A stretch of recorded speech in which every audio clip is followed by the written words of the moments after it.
who are used to working with QGIS, who may use our API, this new feature is fully available. And let's us get down to business, and I'll give the floor to Daria, who is going to introduce you to this new feature. Daria, you're welcome. Yes, hello, greetings everyone.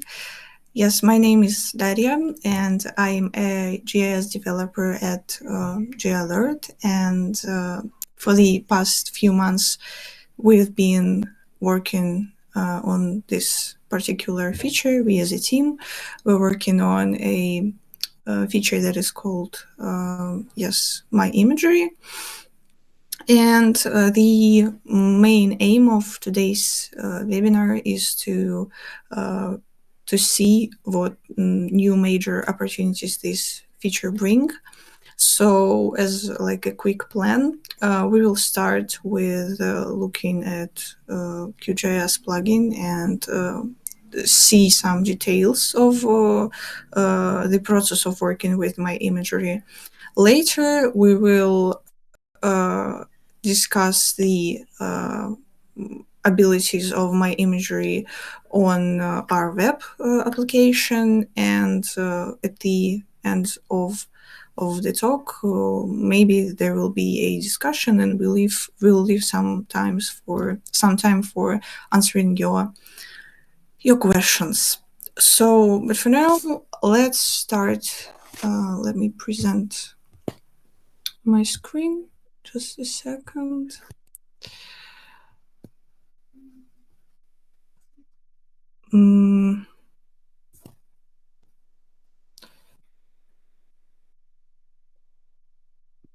Okay.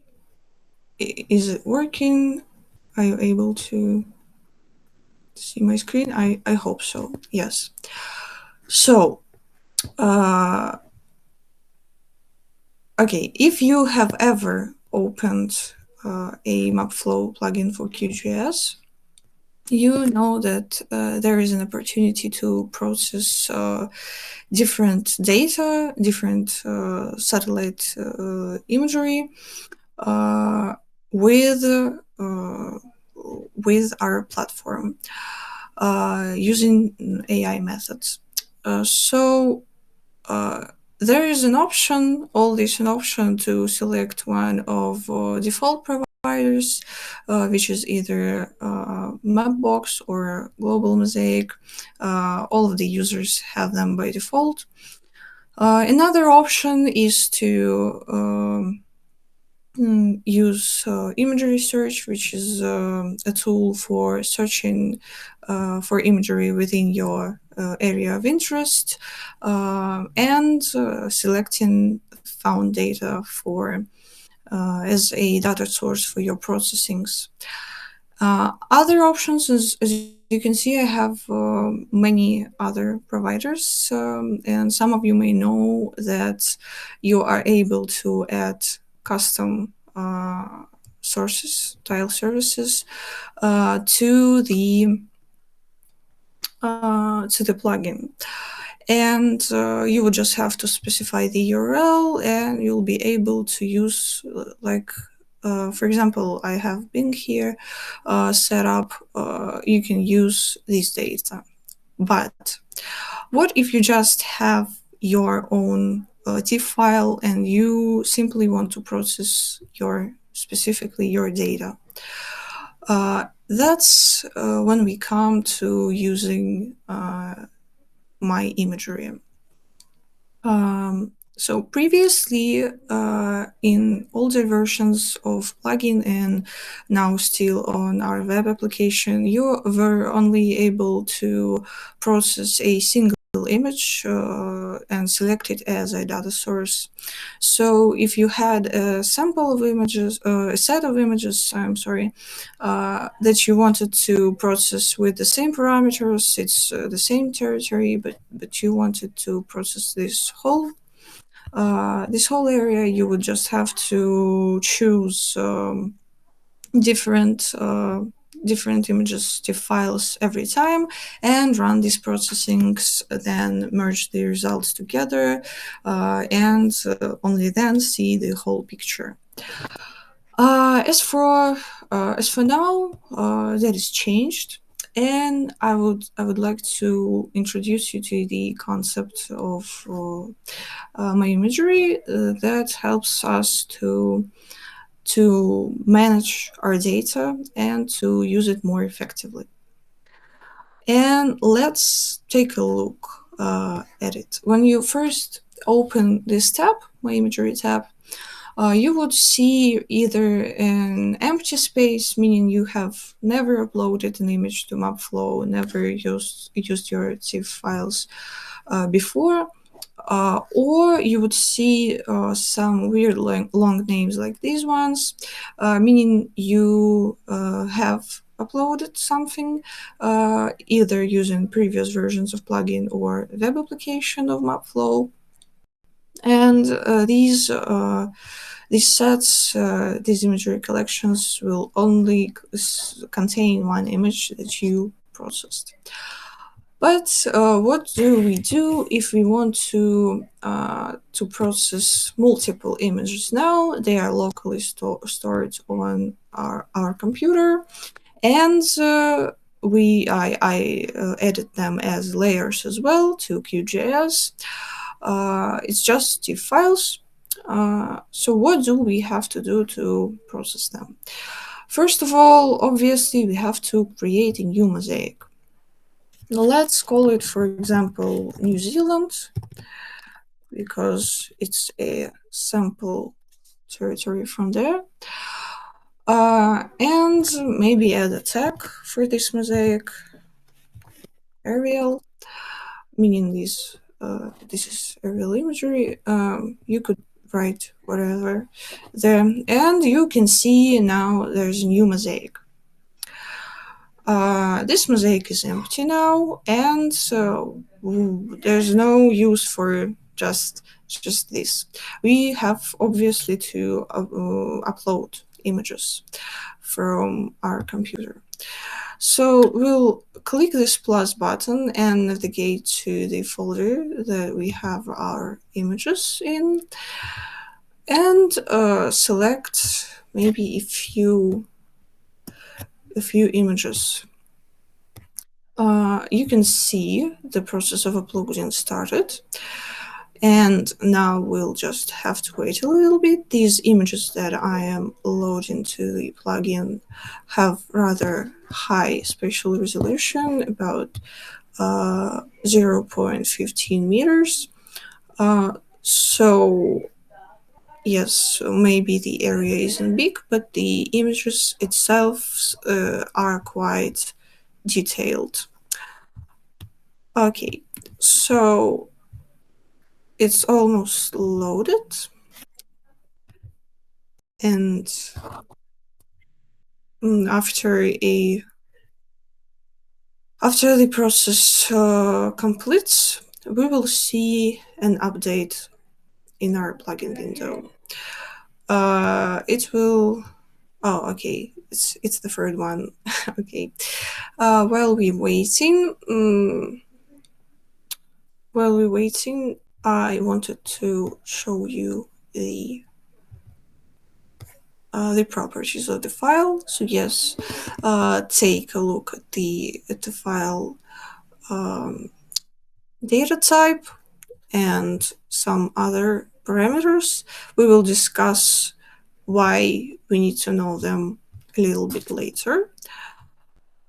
But for now, let's check if our mosaic is yes. Our image is now loaded.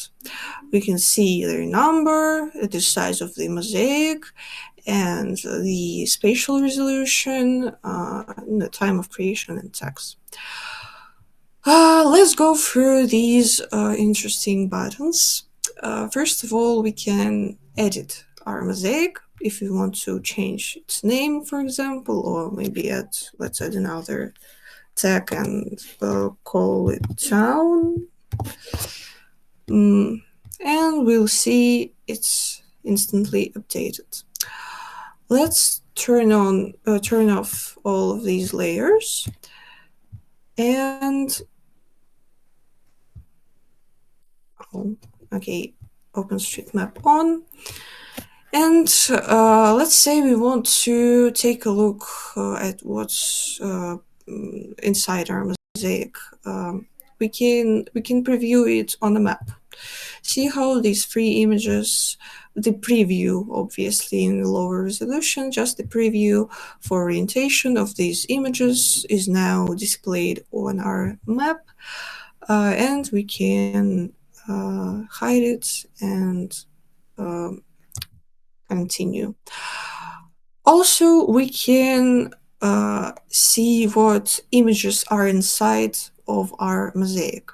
For that, we either double click on the selected mosaic or just use one of these buttons, either images or just go for that. You can see a set of images here. Three images that we uploaded. We can click on each one of them and see the parameters that it has: file size, pixel size, meaning spatial resolution, a number of bands. But some more details we have here. It's details, for example, like coordinate system and the file size as well. And now let's add a couple more images. You notice that there's also an option not to add like through mosaics table or imagery collections. We can, from inside the mosaic, also load files, and we can, for this time, to switch it up, upload a few images from our layers, which are displayed here. Adding all these images, and yes, while we're waiting, let's discuss the parameters of the mosaic and some restrictions that you have. Well, first of all, it's mandatory that your image has to be less than 10 gigabytes for one upload and less than 100,000 pixels. But if you are if you use standard plan, if you didn't upgrade, all of your storage is it can be more than 1 gigabyte. So be mindful of that and see how the storage changes when we just uploaded other three images to our mosaic. And another, if you want to increase these available space, you can just upgrade your plan. Another types of restrictions are restrictions of images that we put inside our mosaics. Let's say we wanted to add another image here, and this image is from a different set. We see an error message because this image is quite different from the rest. You see that the concept of imagery collections like these that are mosaics, the concept of them is to cover a specific area with tiles. So each image corresponds to one tile, and the tiles they have to be they have to have the same parameters. Parameters like what? That's what I was talking about at the start of our talk. When we look at the properties, we notice that all of these images have the same data type and also have the same spatial resolution. Also, the same coordinate system. And one more thing, that is the number of bands. If one of these parameters is different for any image, you either would have to update, modify your image to upload this image to this mosaic, or just upload this image to a new mosaic and process from there. So that were the restrictions that we have for this type of sources. Okay, now that we know all the rules of creating mosaics and we've successfully created one, let's try to analyze this data with the AI tools that we have in Mapflow. I have some custom models here. You would also have these for their default. But for this webinar, we decided that it will be maybe interesting to show kind of backstage, some models that are being in development right now, that are being tested, and so on. So let's do a processing with this mosaic that we created. Let's choose any image, for example, the first one, and here is where some explanation maybe is needed. So when you have just a default source here, and you click on any catalog row, you would see that that data source automatically changes to my imagery. And when we are starting the processing for these with this data source, the source will be whatever is selected right now in this tab. So if I have an image selected, it will be town 1012. If I have a whole mosaic selected, we will be using the whole mosaic as a source. Okay, let's, for example, process just one image and call it one tile, so we can then differentiate it and use custom roof type model.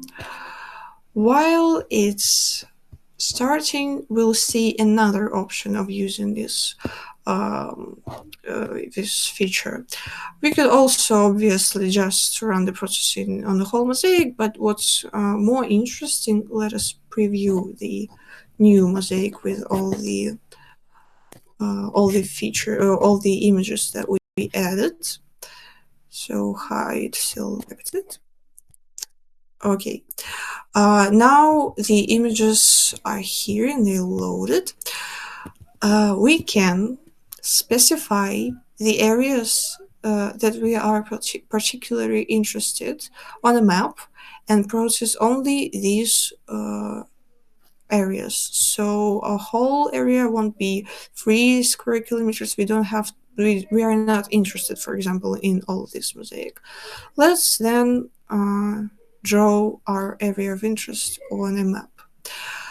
And maybe say we want to detect some rooftops around this block, around this region, and here. Yes. And we are, for some reason, interested in another area, somewhere around, maybe something differently looking. Okay, yes, there. We need some information about the buildings that are displayed in this area.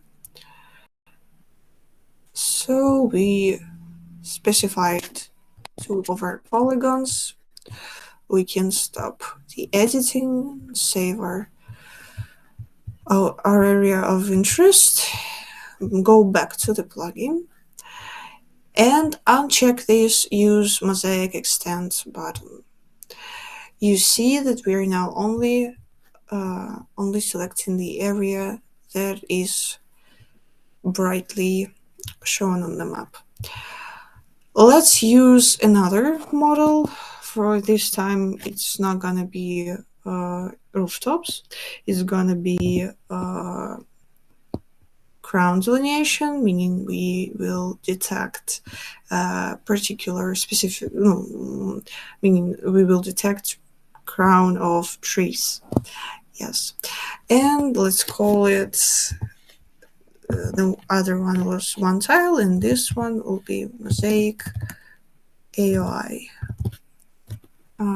Okay, and just start our processing. The both of our processings are still in progress. So while one tile has just finished, so we can see the results of this processing just by double clicking on it or pressing view results button. It's loaded to the map. Let's hide anything that we are not interested in. And you see it's just one image that we chose for processing, and every rooftop is nicely detected there. And we can go into the attribute table of this file and see some additional information about this detected rooftops. And while we were looking at that, the other processing has finished as well. So let's turn these off, and you see it's beautifully cropped, just as we wanted to with this AI area of interest. It's cropped to this area, and all of the tree crowns are nicely detected as well. You can select these features. I have to choose this layer and select these features, and for example count the number of individual trees that is in this area, and use this data for any purposes that you might need. So let's look at the other area. It is as well nicely detected. Okay, so that's basically all that I wanted to say about plugin. I mentioned that it's still a work in progress, and we are constantly working on improving our plugin as a whole and this step in general. For the next releases, there are going to be a couple of updates as well. I mentioned the imagery search update that's going to be in version 3.1, so the next release, I guess, stay tuned. But talking about my imagery, we would also like to add some instant previews of images from mosaic table as well, from imagery collections tab. Yes, and some other small improvements. But what if you don't maybe have QGIS installed, or just prefer using a web application or something else? Then we would let me switch my screen to the other tab.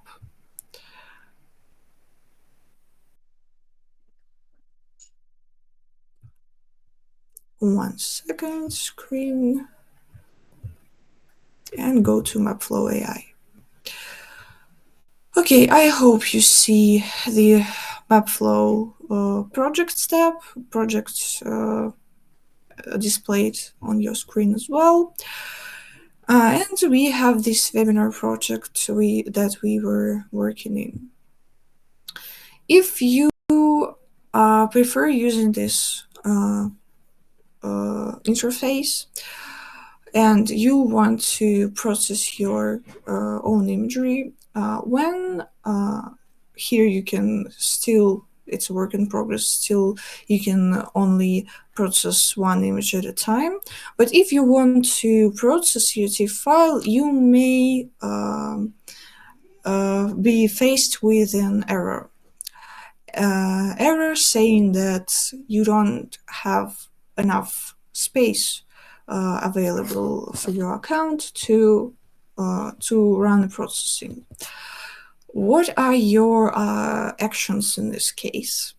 You would go to your account and see the new tab, My Imagery tab.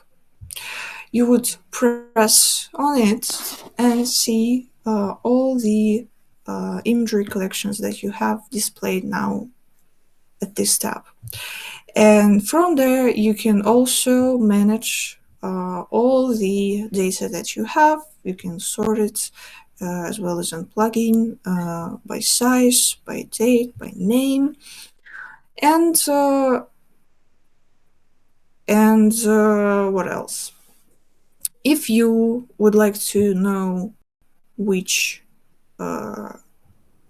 images you can delete, maybe you don't need some of them anymore, you can do it from here by previewing your previously uploaded images, clicking on this preview button, see which ones you don't need, see which you do still have to keep, and delete unnecessary ones. And your memory available to you will change, as well as you would be able, at some point, you will be able to start your processing with your specific TIFF file. Or if you, of course, if you updated your plan, you will be also able to do that.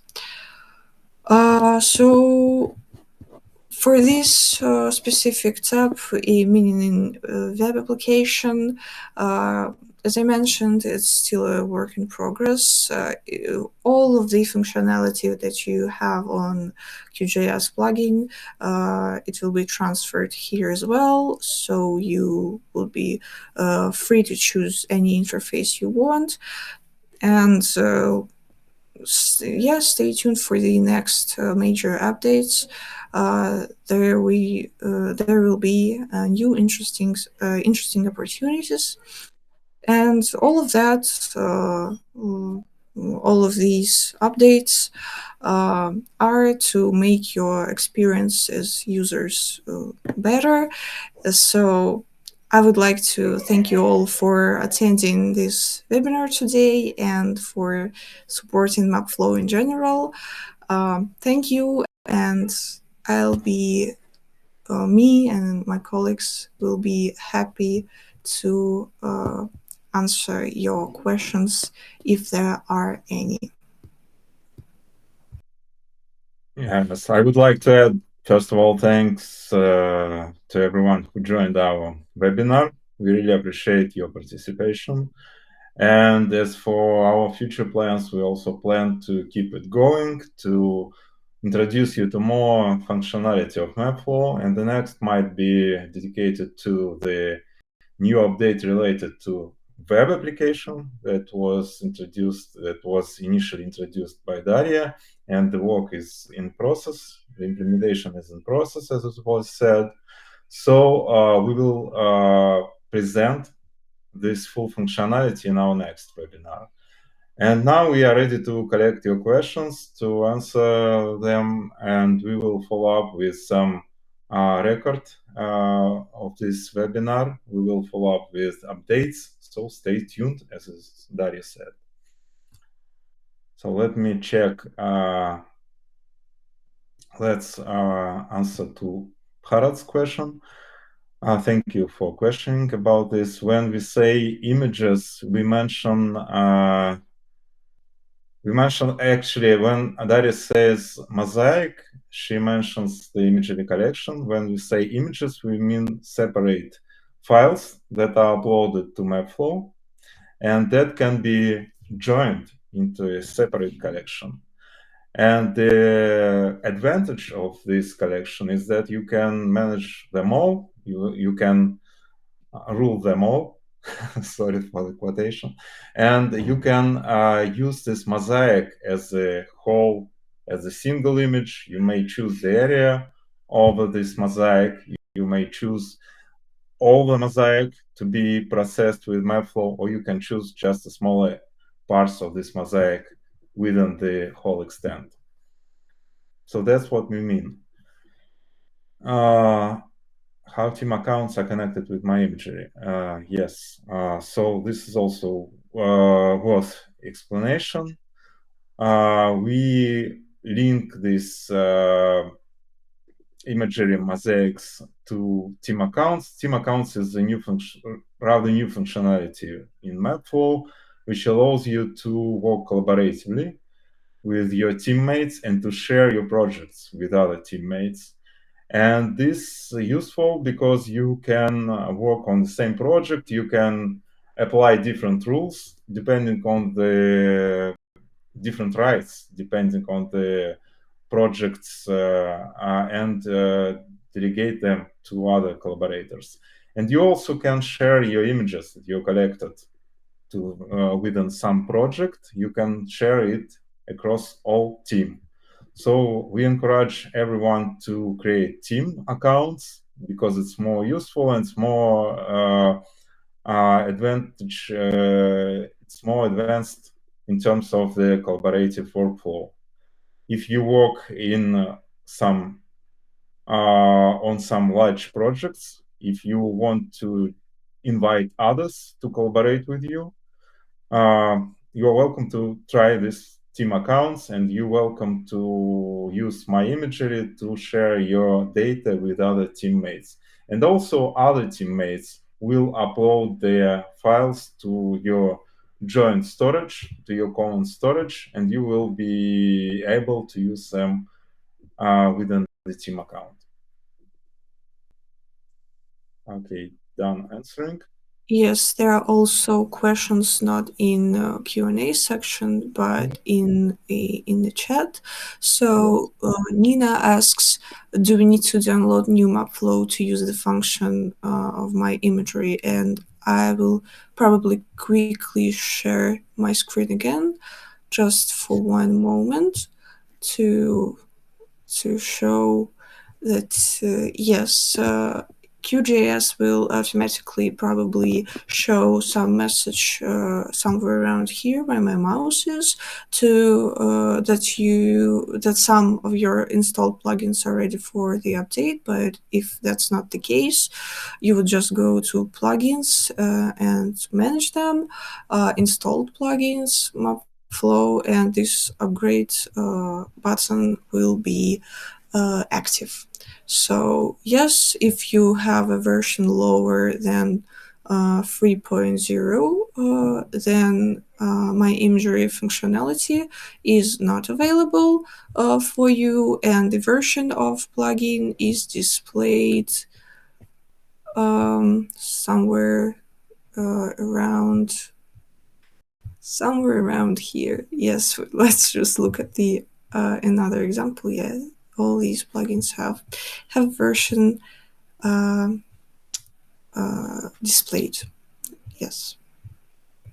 Yes, so we encourage you to keep updating your plugins, your plugin, and you can check the version of the plugin in QGIS, so it's worth updating. But when it comes to the web application, you get the whole functionality as soon as it's ready to be released. There is no need to wait for specific releases. but we will update you using our social networks and using our newsletter. So keep subscribed to our newsletter for more updates. Okay, the next question is, it's important, it's like a suggestion. It's important to have a function where we could make a preliminary visualization of the output before importing the collected data. So do you mean that we need visual? So we can't visualize the output without having your data, because we can't get it processed and get it analyzed. So we need somehow to obtain your data on the side of Mapflow to get it analyzed. And as soon as it's as the processing is completed, as it was perfectly shown in our webinar, you can visualize these results on the map. You can download it using QGIS. And for example, in our web application, we limit the use of download option. So you need firstly to switch to some kind of paid account to be able to download the results as JSON file. And using QGIS, you are not limited, you are not restricted to this download functionality as is for now.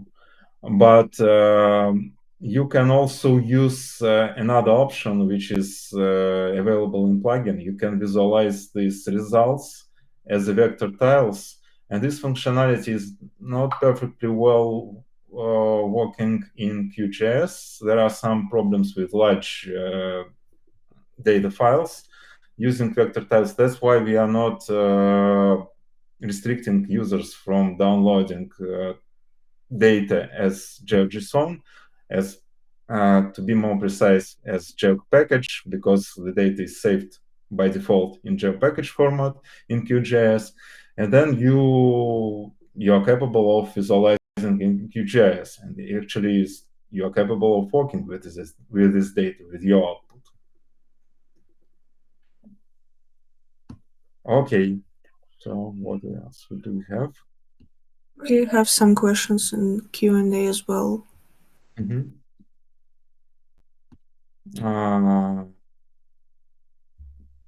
So thanks for the webinar. Have another question then possibly. Okay, yeah. Thanks again. And yeah, I'm very happy to get this question about the swimming pools, as it was actually one of our cases for commercial use of Mapflow. We customize Mapflow, adding more models designed for specific cases, for specific target object cases. And the one case, for example, in our portfolio was related to detection of swimming pools across United States, one part of the United States. And yes, of course, we do customize models. We do add more models to Mapflow, and we connect them to the user's account. So the new model can be used within the team account. So you can collaborate with others using the custom models, and the customizable workflow can be implemented into your own workflow, for example, can be integrated into third-party application through the API of Mapflow. It also differs us from some other competitors because we provide the API for free. You can actually start using Mapflow with free credits, and you already capable of using API. So if you are considering, for example, the integration of Mapflow into your own software, or you want to extend it somehow, you want to develop your own plugin for your particular software that you are familiar with, you can start using our API. And we are open to assist you with implementation of our API. There is a documentation published on our website, and we are always open via Mapflow chat, via email. So you're welcome to ask us more questions about API. Yes, so we need, of course, some samples to customize the model. We need to clarify on the requirements and the best way to come to an agreement about the requirements is to share with us some samples that you want to detect using Mapflow. If you have your own model, by the way, you can also host it on the side of Mapflow, but usually we are coming across the cases where customers want us to develop some custom model and to get it integrated with Mapflow, so to be launched on a large scale.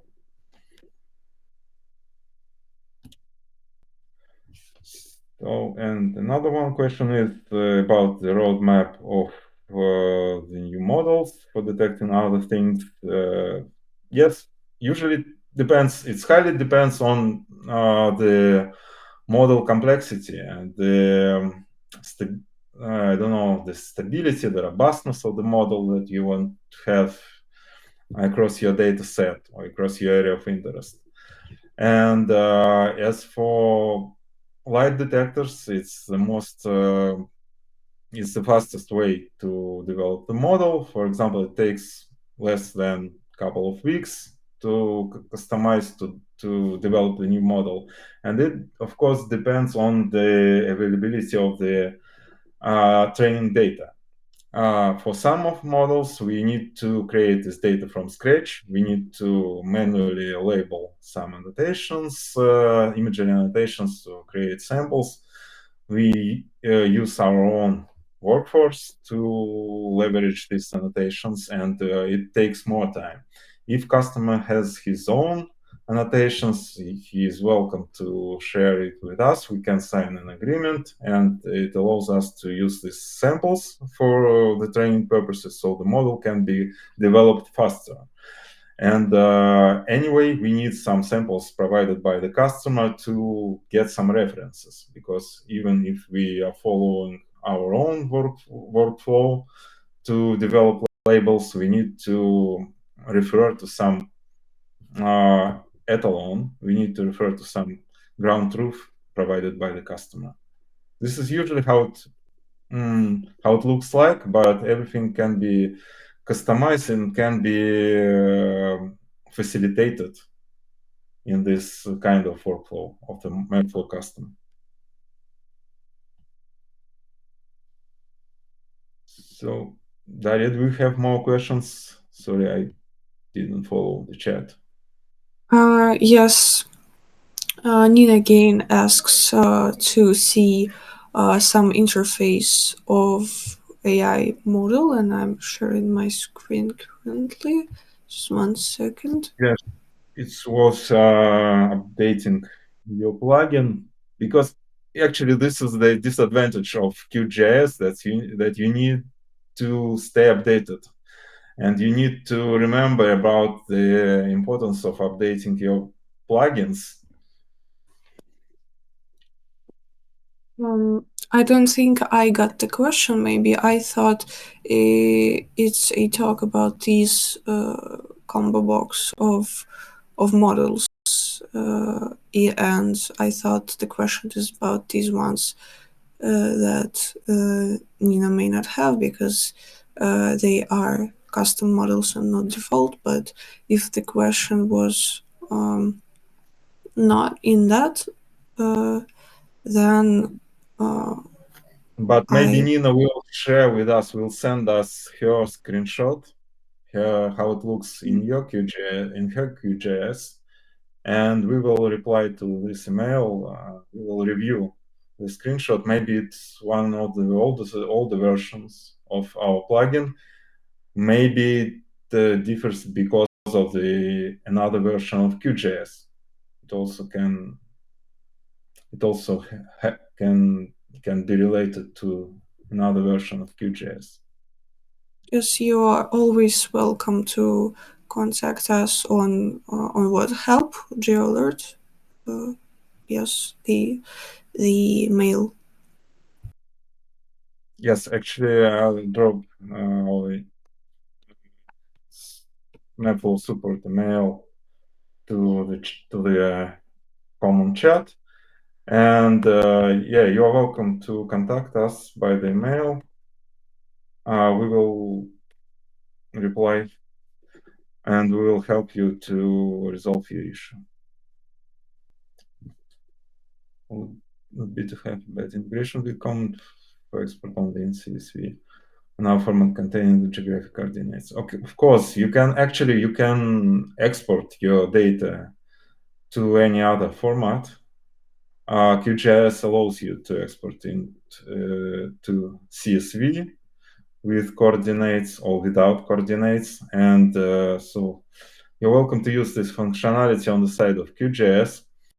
We are considering to implement this functionality also to Mapflow, but it's more related to web application where users are not familiarized with QGIS functionality.